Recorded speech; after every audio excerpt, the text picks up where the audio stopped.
Vous écoutez le balado des Bibliothèques de Laval, une histoire au bout du fil. Nous vous invitons à découvrir des anecdotes, des histoires touchantes et poèmes d'espoir par vos auteurs préférés. Plongez maintenant dans l'univers de Jean Désy. Bienvenue au pays de la Boréalie. Bonjour, mon nom est Jean Désy. Je voudrais vous dire quelques textes issus du fait que ma conviction profonde, c'est que le paysage est en nous. Le paysage, en effet, est en nous, comme nous formons le paysage. Nos ventres sont des cataractes et nos esprits nuageux. Nous sommes issus du paysage, comme le paysage nous transforme, en jubilation, méditation, impression, surimpression. Nous manifestons devant les falaises comme nous prions dans les chutes, l'esprit et le corps fusionnés en une âme qui est paysage. Paysage, nous sommes paysage. Éclairs de lune au cœur des vallées, nous sommes forêts d'épinettes fières, droites, longues et noires.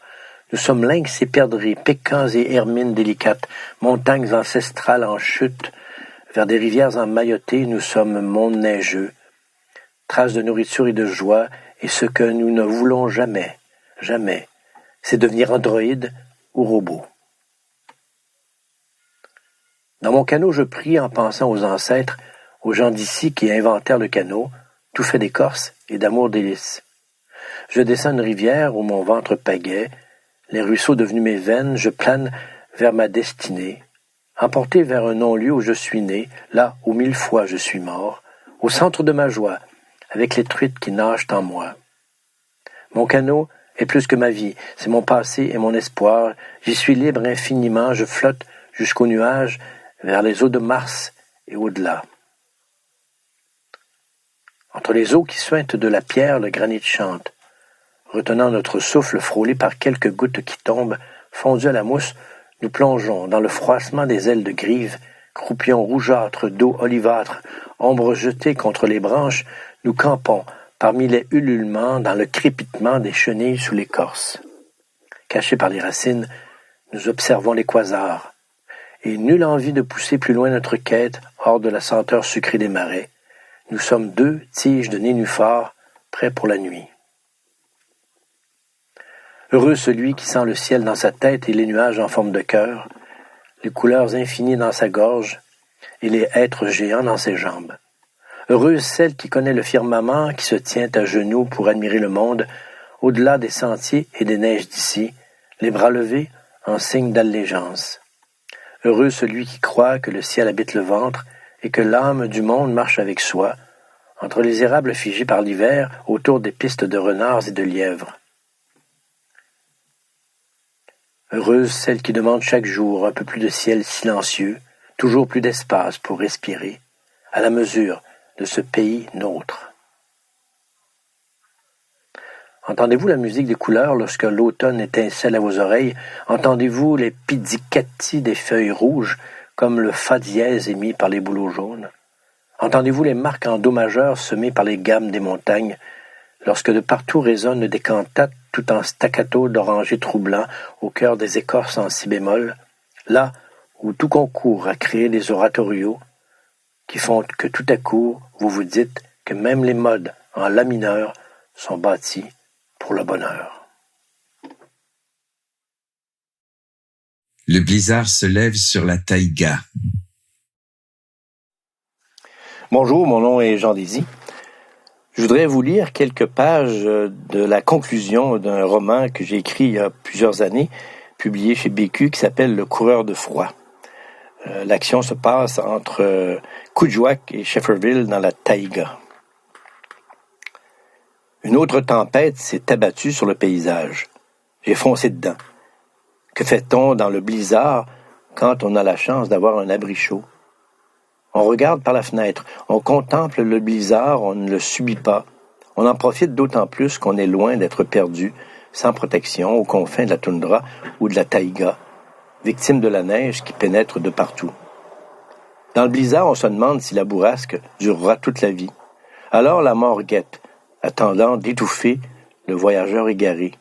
Seuls les plus forts survivent plus que quelques jours dans la grande noirceur blanche. blizzard d'eau grugée par des vents d'Orient et d'Occident conjugués.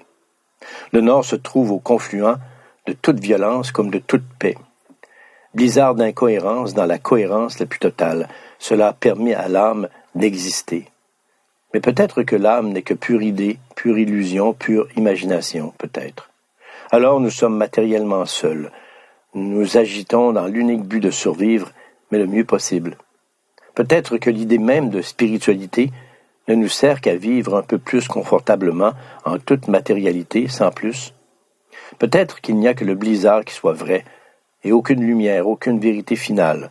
Peut-être qu'il n'y a que la vérité historique des êtres vivants, qui n'ont qu'une seule destinée, c'est-à-dire vivre leur vie avec un sens de la justice qui ne dépend que d'ici et de maintenant, sans aucun espoir d'un au-delà plus parfait ou plus juste, peut-être.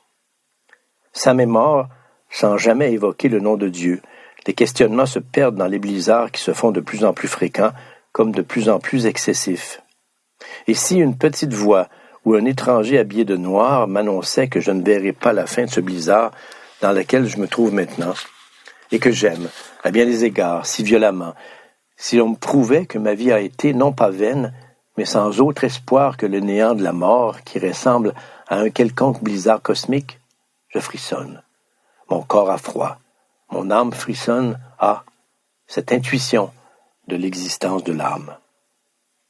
Me coucher dans la neige sans spasme de vivre, finir par m'endormir, et si je ne revoyais pas Eva, mon amoureuse, celle dont la chaleur et les odeurs et les cheveux et les mains et la tendresse me rassurent sur mon propre sort, certaines nuits bénies quand la terre peut bien s'arrêter de tourner.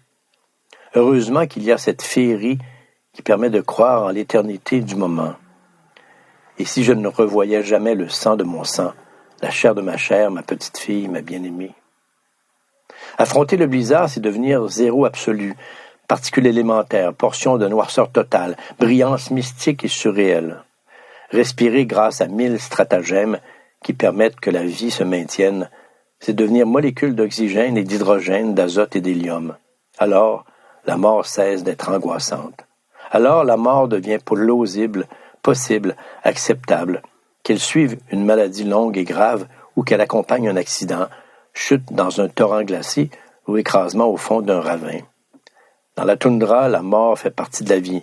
Elle n'est plus un but, un aboutissement stupide ou une raison de tristesse infinie. La mort est la vie. Elle n'est pas une continuation. Elle s'inscrit dans chaque cellule comme dans chaque mouvement d'existence. Alors, l'absurdité de vivre a un sens. C'est dans la vie que toute lumière se manifeste. J'ai marché vers le village, inou en sachant bien que ma vie et ma mort ne valaient ni plus ni moins que chaque cristal de neige qui s'écrasait sous mes pas, qui disparaissait et qui réapparaîtrait dans 6 mois, sous forme d'une goutte d'eau. Ce balado est réalisé par les bibliothèques de Laval. Merci d'avoir passé ce moment avec nous.